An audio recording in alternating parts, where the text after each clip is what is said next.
Why did God create the universe? Did he need to? Why did he not do so sooner rather than later? Answer: firstly, it should be noted that as human beings we perceive everything from a human perspective and formulate our views accordingly. To take one example, human beings act out of necessity or desire. We set out to do things because we have certain needs or are compelled. Through some infatuation in ourselves or ill thinking, we foolishly presume to compare God to ourselves and suppose that God acts as we do. Therefore, in asking the above questions, it is of the utmost importance to remember that God is independent of all wants or needs and far beyond our inadequate conceptions. Who is distressed by the creation of the universe? Who does not desire the benefit from gathering in the crops at harvest time?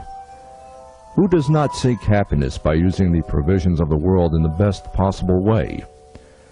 Very few indeed are those in a most distressful situation who, thinking hastily and carelessly, would express sorrow at being in this world. In their distress, some few have committed suicide, but such people are negligible in number. The overwhelming majority are grateful rather than regretful to be alive, to have come into this world and to be human. Who complains of being cared for in the arms of his parents and being nourished by that love in childhood? Who complains of being a youth during which time the exhilaration of life is felt in the very bones? And who complains, as a mature adult, of having a family, children, and leading to a harmonious life with them? How would we begin to measure the happiness of believers who, even as they are cultivating the seed for the next world, are also ensuring success in this world? The believers are discovering the keys to the gates of ultimate happiness, so they are contented and feel no reason for distress. We truly experience with full consciousness all these diverse kinds of happiness and give heartfelt thanks to the Creator who brought us into being. The universe has been ornamented with every sort of art, animate and inanimate in every scale. It is like an endless parade or exhibition of works of art designed to attract all people and cause them to reflect. Beauty of landscape, its extraordinary diversity and magnificent adornment, the sheer abundance and flow of events constitute a reality, definite and present to our senses and minds. The reality argues the existence of an agent who brings it into being. Through the reality of his works and deeds, we come to know the doer, and so his name or names. Through these names, manifested in objects and beings, we try to know his attributes. Through the channels and prayers opened to our hearts we yearn. We strive to know him in himself. Exalted is he. This raising up of our being is inspired across a wide domain of reality. Things, events, the vast realm of man's stewardship in the universe, the relation or connection between man and the universe, and the realm of God's names and attributes. Now, let's try to express the Creator's purpose by a simple analogy. Let's think of an expert craftsman or artist. Say that this artist is an extraordinary sculptor who, with a few strokes of hammer and chisel, can produce lifelike subjects from the hardest stone, expressive of the most delicate feelings.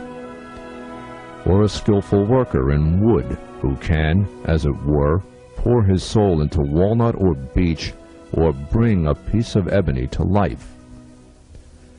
Or an excellent painter whose brush strokes can produce the most exquisite combination of colors which stir the beholders with their beauty. And to these kinds of skills we might add many more. It is impossible to know the artist as an artist if he does not show his abilities. Every potentiality wishes to reveal the reality hidden within itself. Seeds strive to sprout, sperms strive to join the egg in the womb, and bubbles floating in the air strive to reach ground as droplets of water.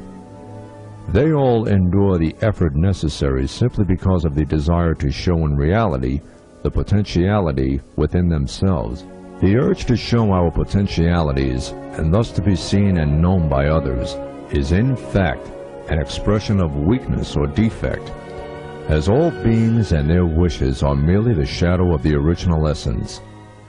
However, the skillful Creator is absolutely free from such defects or weaknesses.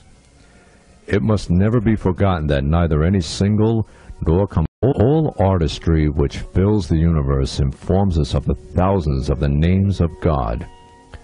Each of the names, manifested memorials of the art of creation, illuminates our way and guides us to know the attributes of that being, the one Creator. They stimulate and awaken our hearts by the signs, messages of that hidden Creator present, carried to our senses. The Creator wants to introduce Himself to us thoroughly without leaving anything unclear. Through the variety and beauty of the creation, He wants to show His splendor. Through the magnificent order and harmony in the universe, He wants to show His will and might. And through the fact that He bestows everything upon us, including the secret wishes and desires of our hearts and minds, He wants to show His mercy, compassion, and grace, and He has many more names and attributes through which He wants to make Himself known. In other words, He places objects which He knows in His all-encompassing knowledge into this world in order to manifest His might and will. In this way, by passing all things through the prism of the intellect and understanding of conscious beings, He arouses wonder, admiration, and appreciation in the earthly and heavenly domains. We come now to the second question. Why did He not create the universe sooner rather than later? What do we mean by sooner? If one wishes to say sooner in the period of eternity before the creation of time, then the word sooner has no meaning. Any span of time, whether 100 billion or 1,000 billion years, has no meaning in relation to eternity. Time cannot be conceived within the span of eternity. Only God is eternal. His essence and His being are eternal. Eternity cannot pertain to anything or any being except God. If sooner in the question refers to eternity itself, that means being under no limits of time, which is a necessary prerogative of only His being, His names, and His attributes. That is to say, God cannot belong to anything else but Himself, and eternity is not true of anything except Himself. Every creation has an unconditioned reality as knowledge within the all-encompassing, all-comprehending knowledge of God. In Tasawwuf, they call these archetypes. We may think of them as potentialities, like a plan or a project. To impute eternity to them is an error of judgment. Indeed, to meddle in such matters is impertinence on our part. If we try to say anything with our limited criteria about the beings or souls which have become embodied in creation, and to expand on questions that are almost considered as part of the unseen or Ghaib, it is, in a sense, a failure to realize that we are being impertinent. The whole universe is as the likeness of a little ring thrown onto the desert in comparison to God's Kursi, or seat of honor.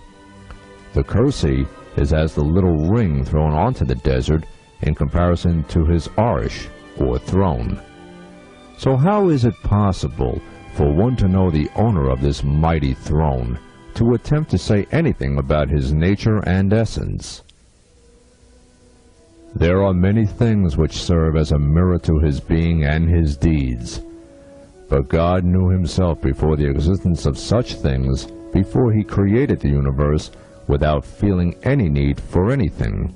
He knows Himself, His names, and His deeds.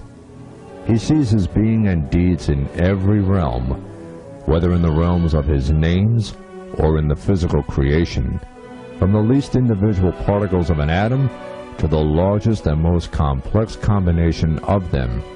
He knows and he makes himself known to his conscious servants through the manifestation of his names. He knows himself in a different way in all realms as a result of his eternal knowledge, but nothing to do with him or about him changes, for among his attributes are those described as the negative attributes, such as that he never eats or drinks and never has any constraints of time on him. He never alters and is free of all things. We know and see, within the limits of our present, what he decrees and puts onto the stage for us. But we do not know what happened in the distant past and cannot reckon what will happen in the future. In the same way, we do not know such matters as the existence of beings in knowledge, the original hidden realities and realms of spirits. Even with all the scientific advancement of our day, we do not and cannot comprehend the depth or extent of the universe, or the physical creation in it, such as the spiral shapes of nebulae, what they signify, their weight in the universal order, and what they shed light on in the dark points of the whole creation. As we do not know much about such things, so we also do not know much about the hereafter. In the face of so vast a mystery, we can only say, "O Maruv, we have been able to know thoroughly neither yourself nor your works. Forgive us."